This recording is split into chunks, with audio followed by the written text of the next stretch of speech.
evening, viewers. We have Professor Sridhar with us. Welcome, Professor. Welcome. Can you hear me? Yes, I can hear you, Meena. Yeah. Okay. Welcome, and we're really fortunate to have someone as eminent as yourself amidst our viewers. So let's speak a bit about Professor Sridhar Pabbisetty's background. Now, he's a leader in innovation and governance with 25 years of experience shaping institutions like IIM Bangalore and the Kautilya School. Currently directing AI at brandvelocity.ai and a trustee for 1 billion lives, he is an HBR author and mentor dedicated to tech-enabled citizen services and policy reform. So now, for those who have been following his work, you'll know that he has transitioned from shaping public policy at Kautilya to directing AI innovation at brandvelocity.ai.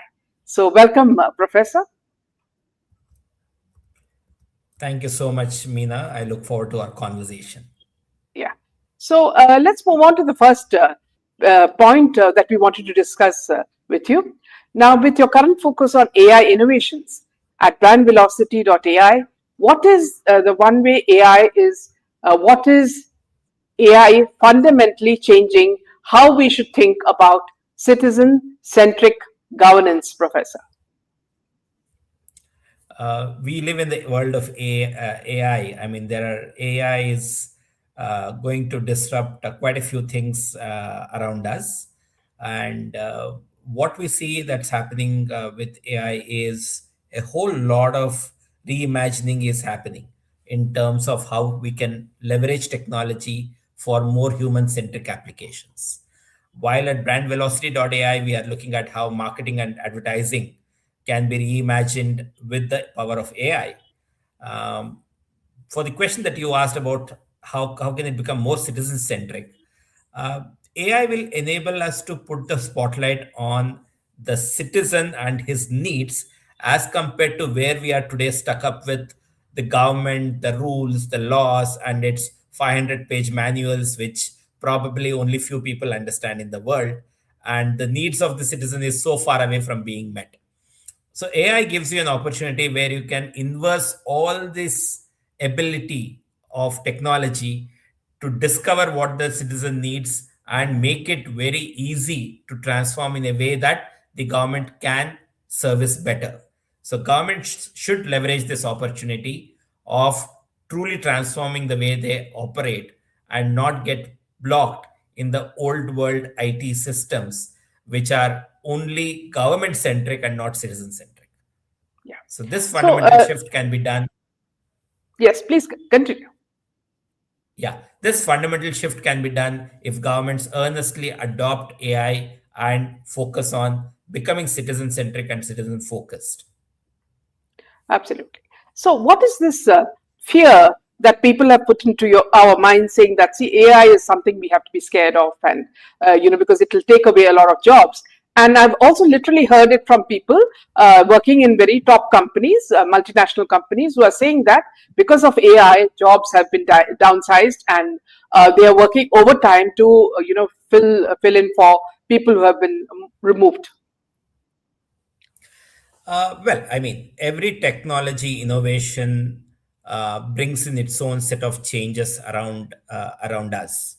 The first time the steam engine was innovated and it moved train engine, the rails or the railway engines, a lot of horsemen lost their livelihoods, right? But having said that, did we stop running the trains? No.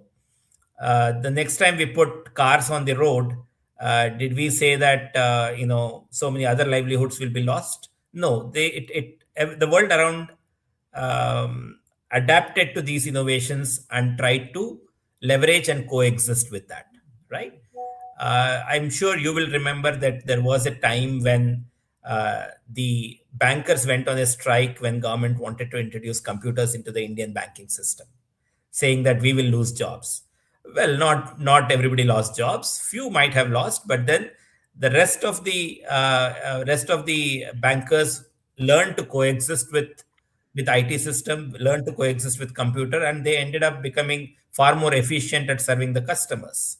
So AI is also an opportunity like that.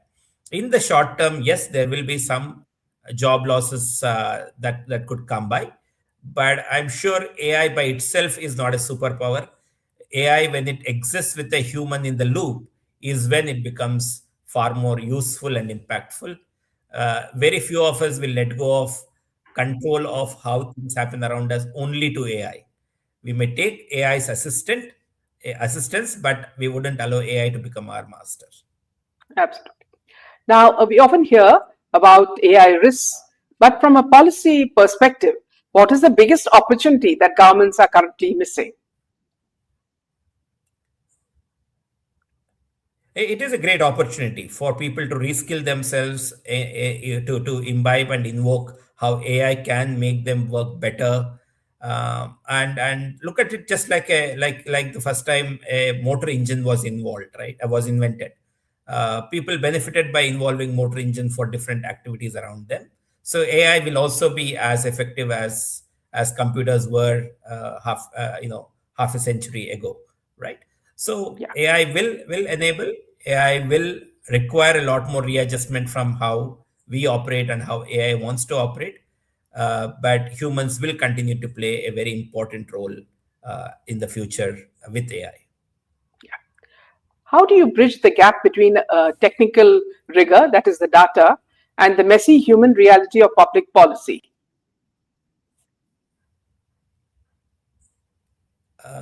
Yeah. So um, there is a need to bridge the data science and the field reality as a continuous loop. They are not two separate worlds, and hence we should start with ground truthing the citizen stories. We should enable and enliven the domain expertise, and then use test data to run, form hypothesis, and then refine hypothesis. None of this can replace human judgment, right? And that cycle is what is very essential for us to go through. In practice, there are three disciplines working together from day one. We will need technologists, we will need policy designers, we will also need frontline implementers. If any one of these are missing, you may get elegant models that look nice in labs, but it will fail on ground. And these will be well intentioned programs, but that will not scale, right? Uh, it is also important that, as a principle, anytime that AI is used, the design should focus on explainability to a citizen and not just to a regulator. Until unless the decisions that AI is taken can be explained to a citizen in simple ways, the trust and embracing of AI will not happen. So that's the way the legitimacy will be earned by AI. And no matter how accurate the model is, it needs to go through the human acceptance phase. Yeah. So you've helped shape institutions like Kautilya School and IIMB's Center for Public Policy. What is the most critical skill the next generation of public leaders need to master to be effective for this year and the coming years? Yeah, the most essential thing that next generation policy leaders will need is a huge systems thinking capability. They should be able to understand large systems, its different moving parts, what of that is easily controllable, not easily controllable, what are controllable in the short run, what are controllable in the long run. I think those are the essential things for us to look about. The second thing is also for them to have the ability to work across cross sector coalitions. How can they work with experts? How can they work with people from civil society organizations? How can they work with businessmen and people who are good at entrepreneurship capabilities? Integrating all of these with also the government's way of thinking will be a huge asset. Secondly, leaders need to be multilingual, right? They should be able to embrace the benefits of AI into different languages, right? Some of the AI advantages that I and you are seeing is not necessarily available in all the regional languages. So that is going to be a long journey, and we should also be ready for that long journey. Thirdly, these leaders should also be fluent with the world of technology as well as the world of data, right? Their ability to work with both of them and be proficient in both of them will be very essential, right? Both at the Kautilya School of Public Policy as well as IIB Center for Public Policy, the emphasis has always been on shifting from teaching of policy as a text to policy as implementation science. So the ability to design, test, iterate, and scale in different contexts and different realities will be very useful. And I think these are the bunch of things that policy leaders of tomorrow should imbibe as they go forward. Yeah, absolutely. Now, as an HPR published author, what is the one management myth you've seen debunked when applied to the public sector or non-profits? Well, I guess one of the things that's always told in the for-profit world is that what gets measured gets managed. Well, in the not-for-profit world, it's not necessarily that easy to say, because the not-for-profit worlds deal with far more complex issues than what the business world deals with. It's one thing to teach 100,000 rich kids from rich families as compared to teaching 100,000 kids from the poorest sections of the society. The dynamics are different, the challenges are different. So the models that you can do are going to be very, very different. So it's essential that we use a different set of approach of how you measure, how you look at scaling in the not-for-profit world as compared to the for-profit world. And I think that's the biggest learning for me when I moved from the pure for-profit world into the not-for-profit world, and even the vice versa. Yeah. So, Professor, moving away from this point, see, as a professor, what have you noticed about Indian students? Because basically, if you look at CBSE and other forms of education, see, the emphasis is on more on by hearting text, and practical skills are less. So, do you find that they're handicapped in any way when they come and do higher studies? The rote learning emphasis has been an integral part of Indian education for a long period of time. I do see efforts being made by the current administrators to shake off from rote learning. The national education policy also emphasizes a lot more fresher approach of how education should be handled. I think going forward, I see that the rote learning emphasis will go down. There will be a lot more impetus given to applying the skills that are being learned and application-based questions being given. Even now, when I look at the textbooks of CBSE, I do see a focus on application-based learning emerging much more stronger than ever before. I think we are looking at a good phase for Indian education to pivot themselves from the rote learning world of the past, but to focus on more application-based questions. Yeah, and you also find that, see, Indian youth educated abroad and Indian youth educated in India, there's a huge difference because, when you look at students from abroad, they are much more independent and much more innovative when compared to our own students. Or is that rather generalizing the whole thing?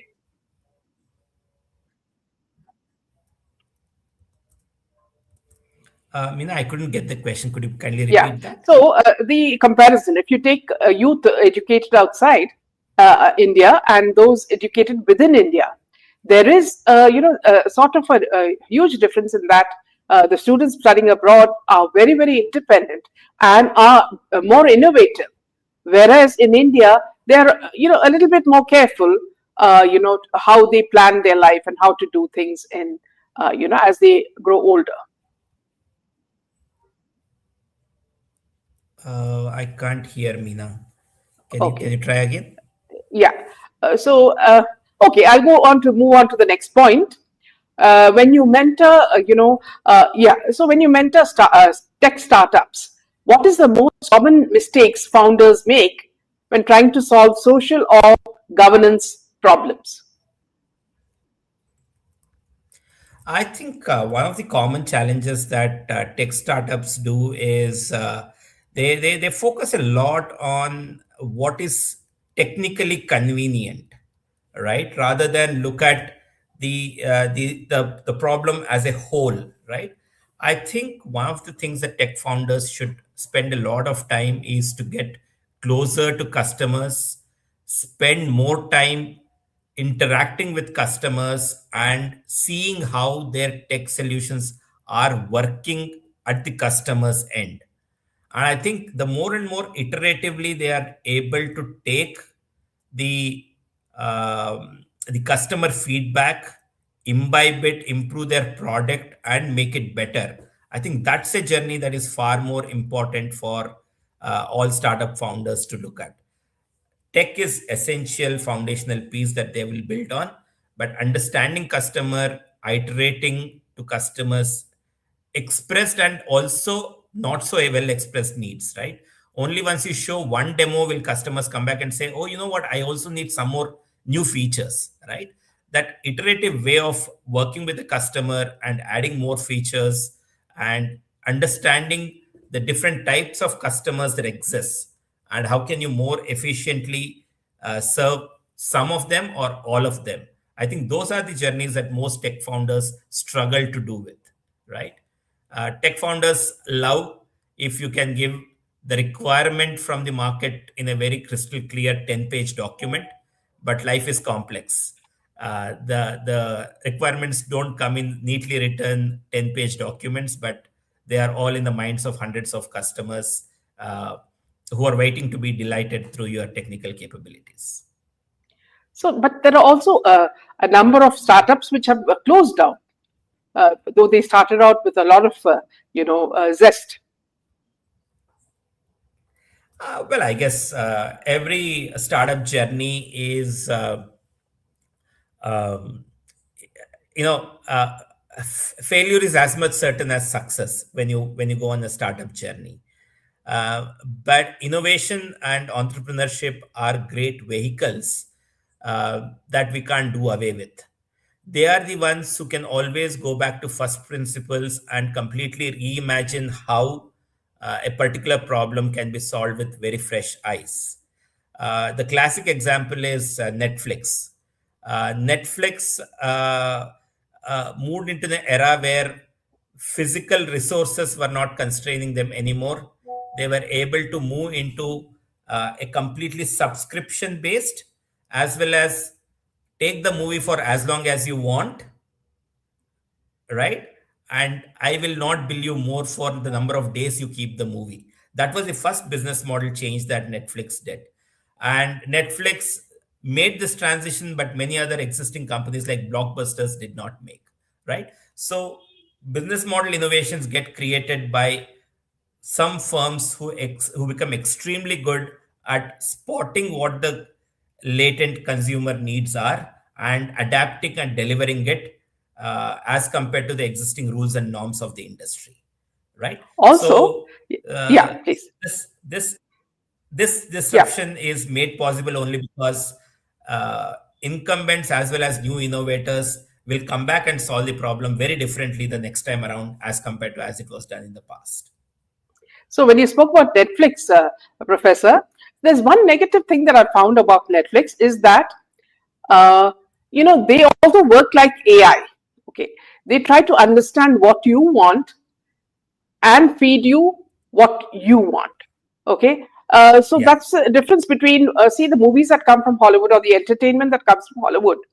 They're already building on content which they already assume may be interesting. But here, what they're trying to do is get into your brain and to decide what you want and then make movies based around that, configuration. So that I find rather scary. Well, I mean, this whole rabbit hole kind of a mechanism exists in not just Netflix but many other platforms that come in where they are trying to optimize and trying to make sure that they try and please you every time with with more certainty of winning your audience, Success. winning your Yeah. viewership, as compared to trying to serve you diverse offerings. Yeah. This is something for users to also be cautious about and say, well, have I ended up being am I just watching the same kind of stuff again and again, or I Yeah. need to do something fresh and different, right? Yeah. Um, so platforms tend to have these kind of dark patterns, and it's for users to be cautious and shake themselves out. One thing is that Netflix will give you multiple. Uh, I mean, each human being in the family could kind of get their own login, right? It'll be nice to do once in a while where family watches in different persons login every single time. So that way, even the Netflix engine can't catch up with our different viewing patterns, and then we will end up watching different content. I find in a very crazy way, I never answer the questions when they say, did you like the movie? Or was it good? Really good or not? I never answered because I don't want to give them information that, you're going to give me the same kind of movie again. So I'd Correct. rather have surprises. So Absolutely. moving Absolutely. on, yeah, Yeah. moving on to the next point. You're a champion Yeah. for youth-driven innovation. What is the one thing young entrepreneurs understand about the future of India that the old guard might be missing? I think one of the things that the young India is very different from us, Meena. I think they have far more global exposure.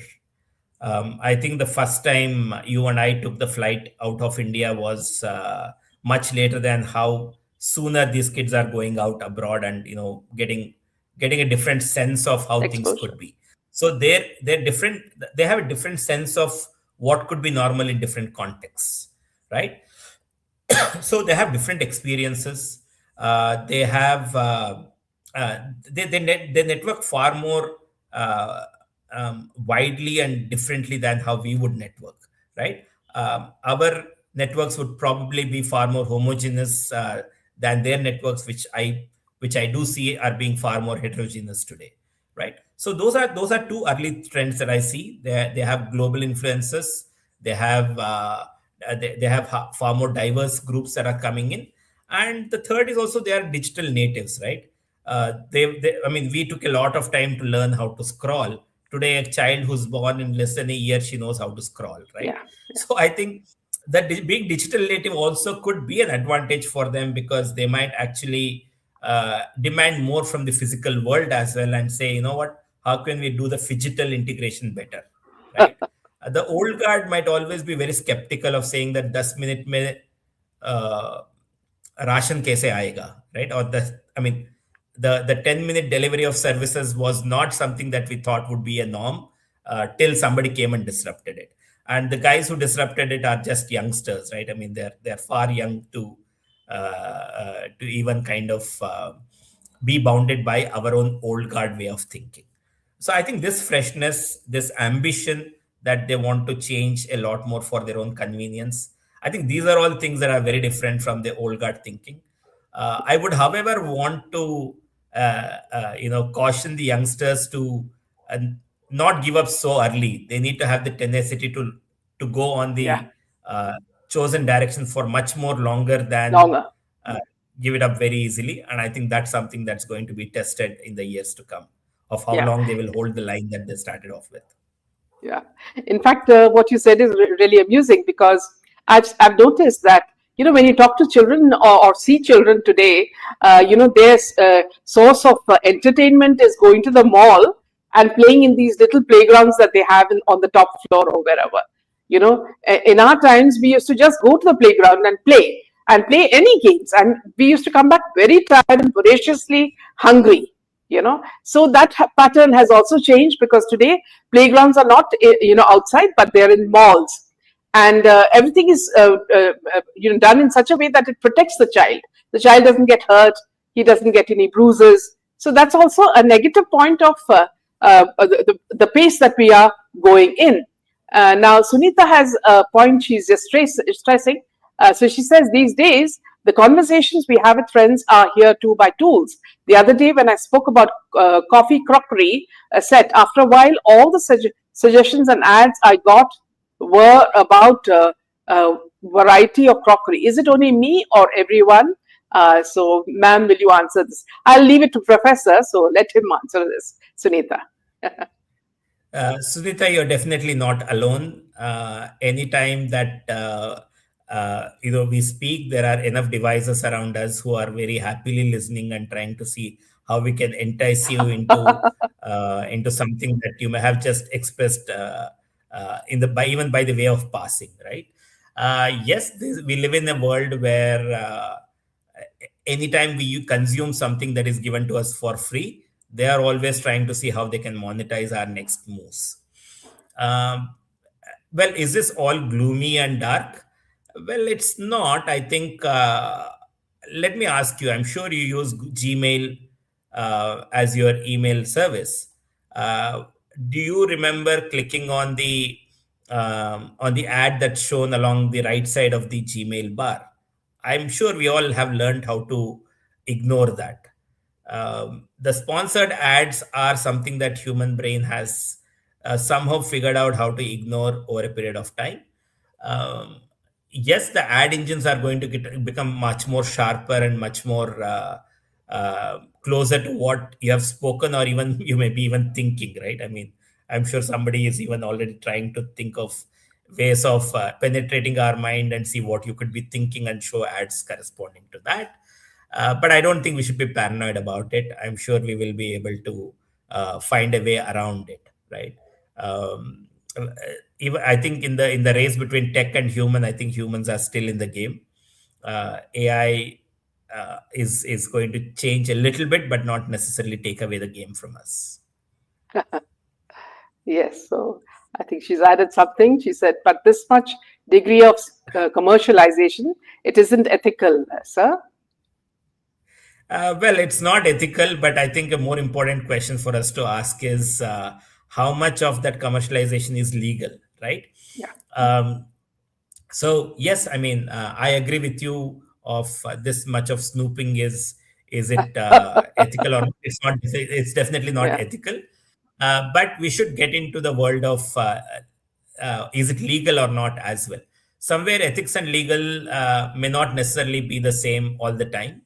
Only over a period of time human beings will be able to make the legal world comply to the ethical world, right? There will always be going to be that the gap between ethical and legal, and we should just be reasserting ourselves of saying that while you may say it's legal, it's not necessarily ethical, and can you move for that higher path of being ethical, right?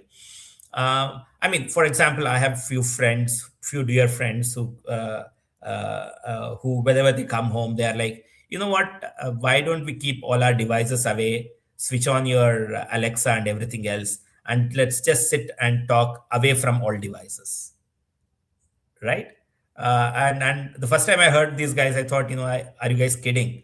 But now I see like what Sunita said. I mean, maybe that's a choice we can also make of keeping all these listening devices far away from us whenever we want to just sit down and have relaxing conversation, right? I think we should also learn to detox. It's not easy. But it's something for us also to practice. If so much commercialization is troubling us, then we should also look of ways in which we can keep them away. I Yeah. was talking to a medical doctor recently last week, and he was saying that one of the things that they coach uh, uh, young couples who want to get children, and they're saying that, oh, you know what, we are not easily getting children. They're saying that, okay, now fix your sleep, keep your devices away. And you know what? I mean, that's the first set of things to do even before you run into a fertility clinic, right? So so we need to kind of look at all of these things. Yes, they are very pervasive, but we as human beings should also look at saying that what's reasonable boundaries that we need to set with them. Yeah, absolutely. Now, moving on to another question. See, you've recently become an important part of the India Rising Foundation. that is working towards making India the leading R&D capital in the world. Now, many people say that India has brains, but we lack in R&D. What made you join them, and what do you think will be your contribution in this patriotic and ambitious project? Uh, for me, there are few fundamental ideas that I want to kind of bring live with India Rising Foundation. First, this was a debate that started almost 3 decades ago when the software industry was taking over the Indian job market. No matter what engineer you were, your ambition was just to get into a software job and just to build software for rest of the world. So the anxiety that was expressed at that point of time was what will happen to the rest of the sectors, the electrical, electronics, mechanical, and civil engineering sectors. Will they not get affected by this? So today, where we are, we have largely benefited from this software revolution. We could have probably done more in all the other sectors, but we have not done very badly in those sectors as well. Essentially, the pothole-ridden Bangalore is not just because there is lack of civil engineers. There are other dimensions to it. Having said that, what is happening in the higher education space, and that's something that I want to begin with, right? Today, we have our gross enrollment ratio in the higher education space that's at about 26%. The national education policy wants to double this, right? And when you go on to this journey, we all realize that not all children will have access to great quality lab infrastructure, great quality opportunity to pursue research, great opportunity to pursue innovation and entrepreneurship. I think India Rising Foundation is very well poised in this challenge to kind of make research, innovation, entrepreneurship accessible to more and more Indians, right? We have been doing good amount of research. It's not without reason that the Jack Welch Technology Center came about in the city of Bengaluru a few decades ago. We are pioneering a lot of research in the high tech area. We just have to now go back and see what are those research questions for which we now have to prioritize. All these priorities for research over the last few decades have been set by multinational corporations who wanted us to solve for the global problems. And that's where a whole lot of India level problems have been left behind. And I think today, with India Rising Foundation, we will have the opportunity to help innovators look at Indian problems a lot more closely and solve for India. And I think this is going to be a far more dedicated effort that we are going to drive at India Rising Foundation, and I look forward to being part of it. The third biggest thing is bridging the access to good quality research facilities. We all know the condition of our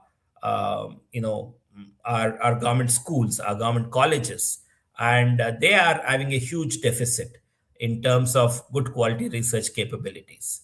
And can we democratize access to good quality lab infrastructure to a lot more young researchers, to a lot more young students, so that the spirit of experimentation, a spirit of evidence-based discovery can be kept alive for a long period of time, so that they can go ahead and discover far more things for solving our own problems. I think these are the fundamental shifts that I'm very eager to look forward to contributing with India Rising Foundation. And the conversations so far have been amazing. The energies, the synergies that we have been able to bring together at India Rising Foundation, the support we are getting from so many partner institutions is great. And we look forward to a lot more impact being done in the coming days. And you said that you would be also helping with opening up more open labs around Yes. the state. Could you speak a little bit Yes. about that? Yeah. Yeah. So Open Labs is something that I pioneered at India Rising Foundation, wherein I said that there is a huge deficit of the ability for our children to experiment, look at understanding scientific principles from an experiential way, just because we don't have access to enough physical labs, right? So there's a two-pronged approach that we are taking up, Meena, in this.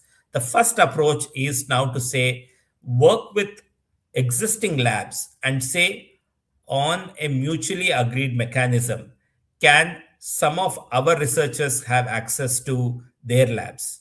We could figure out the mechanics. We are working with our first partner on what is a mechanism through which we can select our researchers to go and spend time at their laboratories. So the existing labs in India can be put to much more wider use, and this can happen only when it's double authenticated. We also authenticate the person going in.